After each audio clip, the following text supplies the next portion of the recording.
60-letna gospa, ki je letos zbolela za covidom in se 10 dni zdravila v bolnišnici, je o prihodu domov povedala: zato, kar sem doživela v bolnišnici, nimam besed. Sploh ne vem, kako naj opišem vso dobrosrčnost, potrpežljivost in prijaznost vseh, ki so tam skrbeli za nas. Skrb se je čutila na vsakem koraku, od zdravnikov, bolničarjev, sester in drugega osebja. Bili so pozitivni, vedri, spodbudni. Ob teh besedah začutim, ali ni to domovina. Domovina takrat, ko je človek sprejet, ko se počuti, da je dragocen, da je kot nekdo, ki pripada družini. Vodja prav te bolnišnice, dr. Matic Koželj, pa je v nedavnem intervjuju povedal: sobe pri nas so relativno majhne, ker so bile narejene za otroke, tako da ni prav velikega luksuza. Kot zdravnik pri delu spoznavaš, kako je socialna komponenta, se pravi prijaznost, skrbnost, pomembna za zdravljenje. Vrhunsko medicino potrebuje le odstotek ljudi. Vsi ostali pa potrebujejo posteljo, medicinsko sestro, pravočasno pomoč in sočutno okolje, v katerem si bodo lahko pomogli. V teh dneh popraznujemo 30-letnico naše samostojnosti, države Slovenije, naše domovine. Lahko pomislimo na vrsto stvari. Nekateri se gotovo spomnite časa osamosvajanja. Spomnite se, kako ste bili takrat, koliko ste bili stari, kaj ste takrat delali, kako ste občutili tiste dni. Danes verjetno čutimo veselje in ponos, da živimo v lastni državi, ker se še spominjamo, kako je bilo prej. Vemo, da pot do lastne države ni bila lahka. Ob tem lahko pomislimo na pogum tistih, ki so takrat vodili državo, pa tudi naš pogum, da smo se odločili za samostojnost. Seveda tudi na Božji blagoslov, da se je takrat tista vojna tudi kmalu končala. Lahko pomislimo na sposobnost in prizadevnost tega ali onega voditelja, ki so kljub težavam, nasprotovanjem, nestrinjanjem poskrbeli, da danes živimo v demokraciji, imamo tudi evropsko denarno valuto, živimo v precejšnjem blagostanju.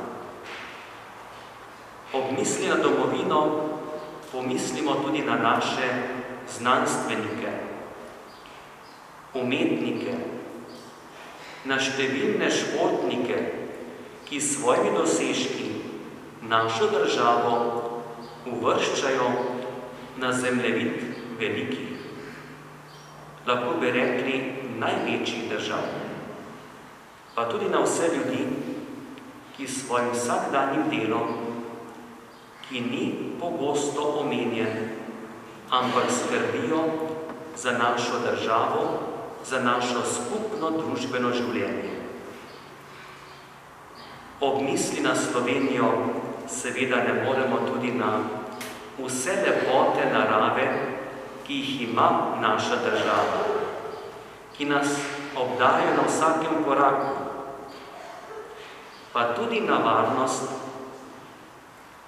Malo držav na svetu je, ki ima tako stopnjo varnosti in miru kot naša država.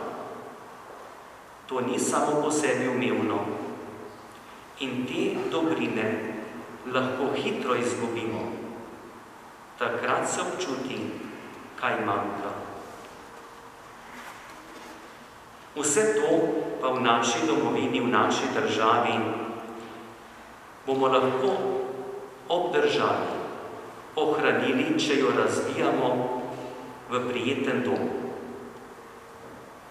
Če bomo iskali poti, da ohranimo prijaznost, strpnost, da ohranjamo skrb za drugega.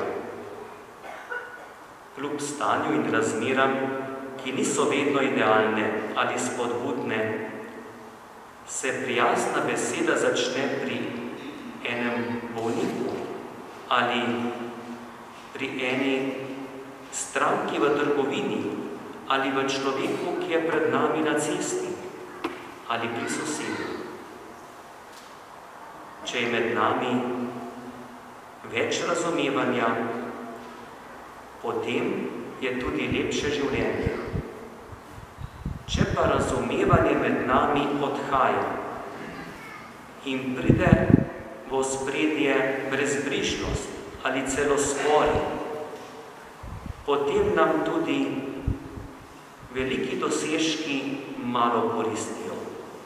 Tudi lepa narava nam veliko ne da, niti lastna domovina.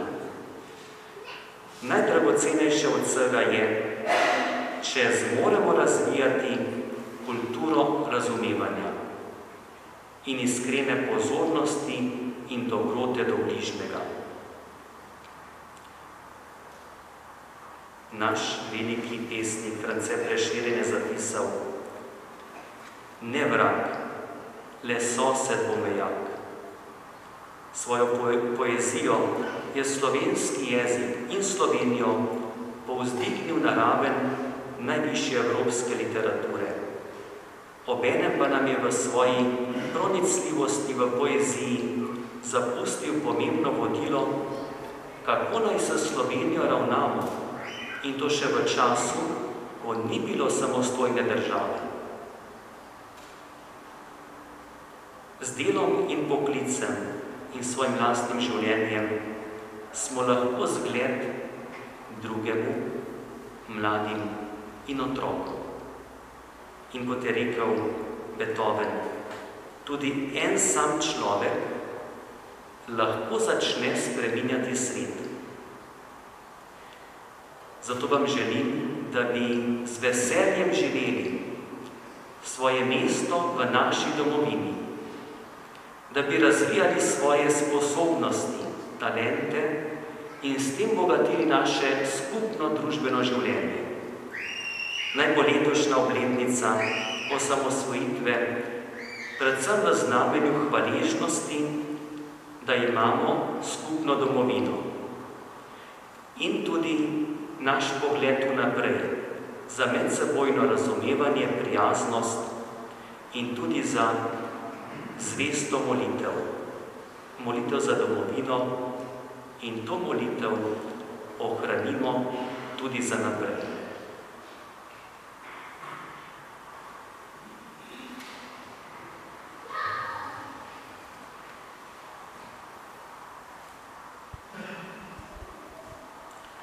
Bratje in sestre, danes hvaležni slavimo nebeškega Očeta, da nam je dal zemeljsko domovino, njega, od katerega je vsak dober dar, z zaupanjem prosimo. Podpiraj Cerkev na Slovenskem, da bo zvesta svojemu poslanstvu sodelovala z vsemi ljudmi dobre volje. Prosimo, da usliši nas. Usmerjaj voditelje slovenskega naroda, da si bodo prizadevali za pravičnost in mir v naši državi. Prosimo, da usliši nas. Vlij našim družinam ljubezen in razumevanje, zakonce pa podpiraj, da bodo zvesti in odprti življenje. Prosimo, da usliši nas. Navdihuj slovenske kulturne delavce, da bodo črpali navdihe za svoje ustvarjanje pri tebi. Prosimo te, usliši nas.